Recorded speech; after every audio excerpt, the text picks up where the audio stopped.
tidak main-main konfliknya dengan pemimpin saya, ya. Salah satu pemimpin rohani saya di gereja. Jadi situasinya pada waktu itu saya ingin memberi satu masukan yang menurut saya bisa membantu pelayanan ini bertumbuh. Lalu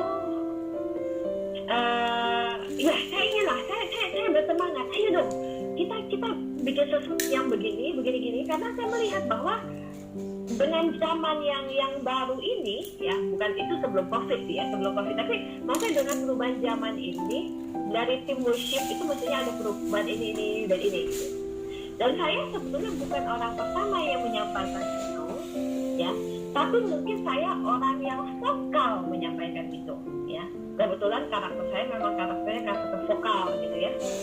Kalau A, B, B gitu ya, nggak pakai ngaling-ngaling gitu ya. Saya menyampaikan itu kepada pemimpin saya. Lalu boleh ditutup dulu aja screen-nya, nggak apa-apa. Saya menyampaikan itu kepada pemimpin saya. Ayo dong, kita lakukan ini, ya, kita lakukan ini. Tapi yang terjadi pada waktu itu situasinya pemimpin saya bilang gini, jadi kita nggak bisa selalu ikut itu kemauan kamu gitu. Saya sempat kaget ketika statement itu muncul. Saya sempat terluka. Lalu saya bilang, wow, saya tidak minta semua keinginan saya dipenuhi, dan ini bukan keinginan saya gitu ya. Saya hanya ingin bahwa kita maju bersama-sama. Nah, Anda bisa bayangkan. Anda tahu, teman-teman semua, pada waktu itu saya terluka.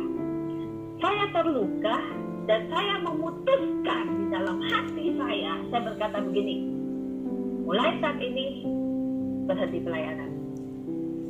Nggak usah ngomong pelayanan, nggak usah ngomong tentang gereja segala, nggak usah deh, forget it. Ya, nggak mau ngasih masukan, kita mau maju sama-sama, kok nggak mau ngasih masukan, ya.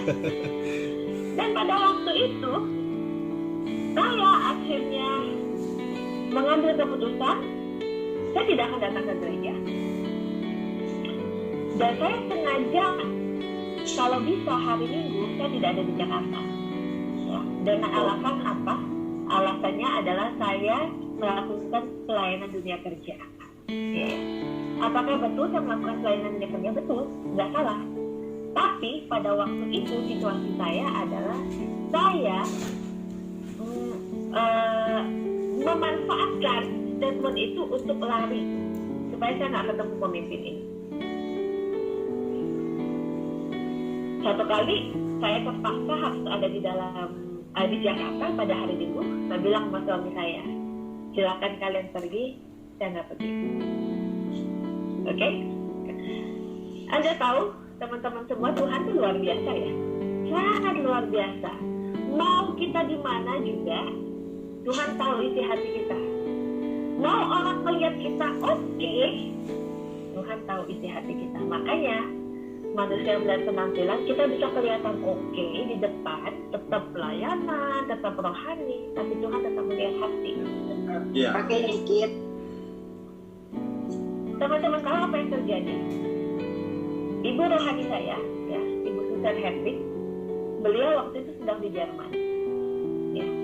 Tiba-tiba Ibu Susan WhatsApp saya, lalu tanya saya begini, Desi, how are you? Desi, kabarmu gimana? Saya belum sempat jawab WhatsApp-nya. WhatsApp kedua muncul, I miss, how are you? Gimana kabar kamu sebenarnya? Kira-kira begitu. Saya kaget. Lalu pada waktu itu saya langsung meresponi, saya berkata, Mom, I'm not good. Enggak bagus, Mom. Situasi saya sangat tidak bagus. Lalu saya mulai curhat. Saya kecewa dengan ini, ya. Seharusnya kan begini. Lagian saya pikir, ngapain sih saya pelayanan? Udahlah, saya masuk aja lah dunia kerja gitu. Gak usah pusing, ya. Dunia kerja juga pelayanan. Hati saya betul di dunia kerja, ya. Desi salah satu udah ngerti ya, karena Desi mentor saya, jadi tahu apa yang saya lakukan. Karena semenjak saya ikut KBC, saya nangkep bahwa pelayanan dunia kerja ada bagian yang saya mau ambil bagian di dalamnya. Tapi pada waktu itu kan situasinya berbeda. Saya lari dari pelayanan yang ada hanya dengan alasan saya ini ke dunia kerja ya. Saya cuma ditanya begini, Desi mau bohongin siapa sih? Ya, mau ngebohongin Tuhan.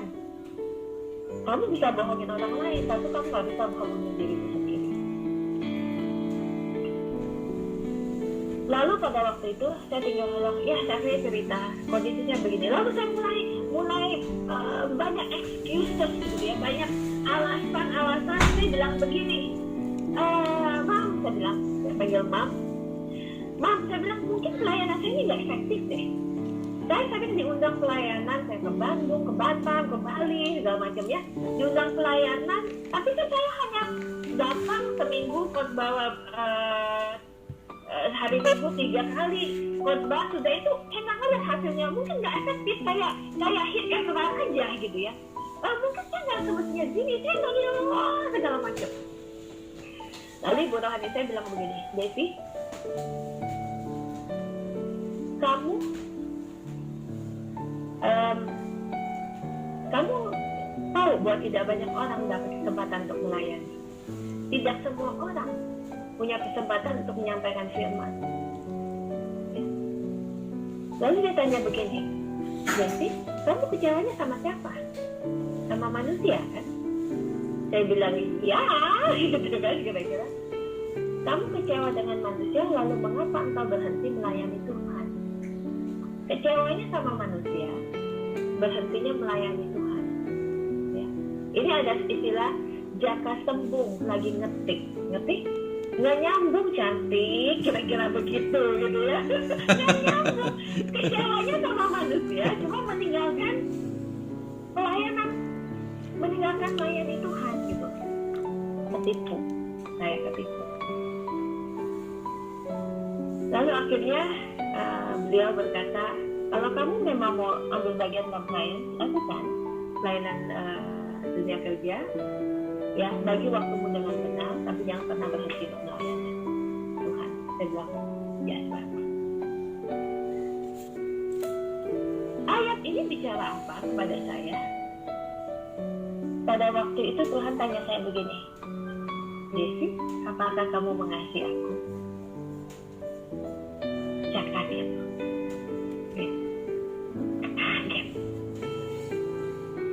Dalam hati saya mau bilang begini, Tuhan bercanda nih nanyanya, bercanda banget, ya kan? Hatinya saya sombong mau bilang begini, Tuhan gak lihat pelayanan, Tuhan gak lihat apa yang aku lakukan, Tuhan gak lihat berapa lama aku ikut engkau, gitu ya. Tuhan tangkap saya tahun 93, ketika saya mau menghancurkan diri saya di Australia, ya, dengan background latar belakang broken family. Saya akhirnya berangkat ke Australia tahun 93 itu saya berpikir, udahlah saya berangkat ke Australia, kalau bisa saya menghancurkan diri saya di sana, ya dari broken family, saya punya rencana untuk mempermalukan keluarga saya, ya. Di dalam otak saya kayaknya enak nih ngancurin nama keluarga, ya caranya gimana? Nggak tahu, cuma yang terpikir menghamilkan diri gitu. Terpikirnya seperti itu, bayangkan gitu ya. Tapi Tuhan luar biasa. Tuhan tahu ini anak kalau nggak ditangkap ngaconya bakal ngaco banget, jadi mendingan ditangkap dulu aja, kira-kira seperti itu. Ya. Jadi kalau kita ngomong secara sombongnya, dalam arti Tuhan nggak lihat berapa lama aku ikut kamu, Tuhan 20-an lebih dong, ya kan saya ikut Tuhan. Dan semenjak tahun itu, dari tahun 95 saya sudah melayani dalam hal yang kecil, dari asyik, sekolah minggu, tamborin, semuanya dilayani, ya, dilakukan gitu ya. Jadi saya bisa bilang begini, Tuhan gak salah nanya apakah Desi apakah kamu ngasih aku? Maunya jawab seperti itu ya teman-teman. Tapi waktu itu saya nggak bisa jawab.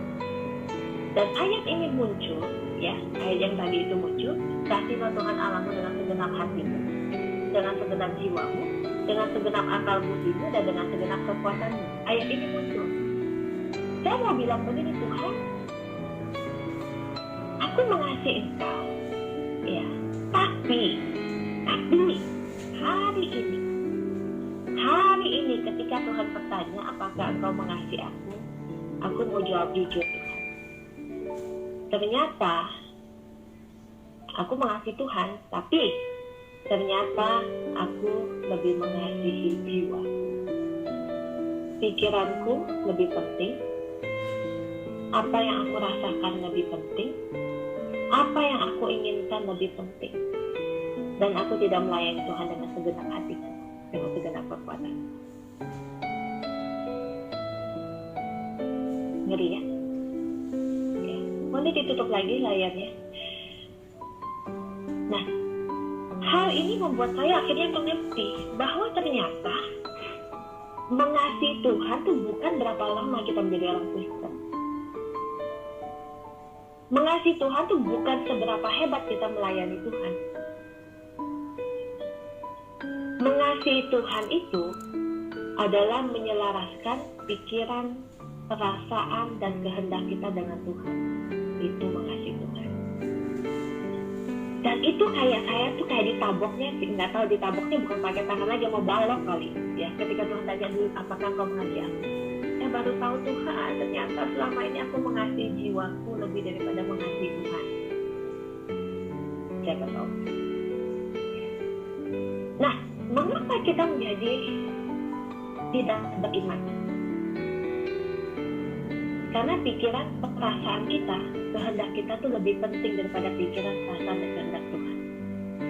Kalau kita tahu, dan kalau kita saja ingin menyenangkan, mau menyelaraskan pikiran, perasaan, dan kehendak kita dengan Tuhan, waduh, kita akan ngalamin banyak sekali perobosan di dalam hidup. Kita akan banyak sekali mengalami dari iman ke iman, dari kasih karunia ke kasih karunia. Amen. Karena memang iblis memakai pikiran, perasaan, dan kehendak kita untuk kita jauh dari Tuhan. Dia apa ya? Ya iya, ya. Memang gak ada pilihan tidak kan? Iya atau iya gitu. Betul nggak? Berapa banyak pikiran kita tuh mau jauh dari Tuhan? Berapa banyak pikiran kita tuh maunya lari? Ya. Berapa banyak perasaan ketika kita katakanlah satu kali misalnya di dalam bisnis Tuhan bilang kamu harus langkah ini, ambil langkah ini. Lalu pikiran kita bilang apa? Tuhan gak salah ngomong, Tuhan duitku pas-pasan, Tuhan masa Tuhan melakukan ini ya? Atau satu kali Tuhan mengajar kita, minta kita memberkati orang lain. Tuhan gak salah, zaman COVID begini aku aja pas-pasan, masa mau ngasih orang lain? Betul gak? Kehendak kita berkata, Tuhan kayaknya enggak dulu lah Tuhan, saya kurang nyaman dengan perasaan itu karena kurang damai sejahtera, bahasanya bisa rohani loh, kurang damai sejahtera gitu ya. Ya, kita ini kadang-kadang sebagai orang Kristen seringkali kita menutupi diri kita dengan ayat, sayangnya. Tapi pikiran, perasaan, dan kehendak kita kalau tidak selaras dengan Tuhan, kita tidak akan berjalan, gak bisa merendang iman, gak bisa. Karena iman itu ketika kita menyelaraskan dengan Tuhan. Ya. Mengapa Abraham disebut bapak orang beriman? Why? Ya itu tadi. Karena Abraham menyelaraskan pikiran, perasaannya, dan kehendaknya dengan Tuhan. Sudah dapat anaknya, susah. Betul ya? Tuhan bilang, kamu serahkan deh anakmu. Enggak pakai mikir, Abraham. Dia cuma bilang begini, ayo, Ishak, berangkat yuk. Kemana? Ya, kita ke dokter. Dompetnya mana? Tuhan akan menyediakan. Dia nggak bilang apa-apa, enggak pakai ini segala macam.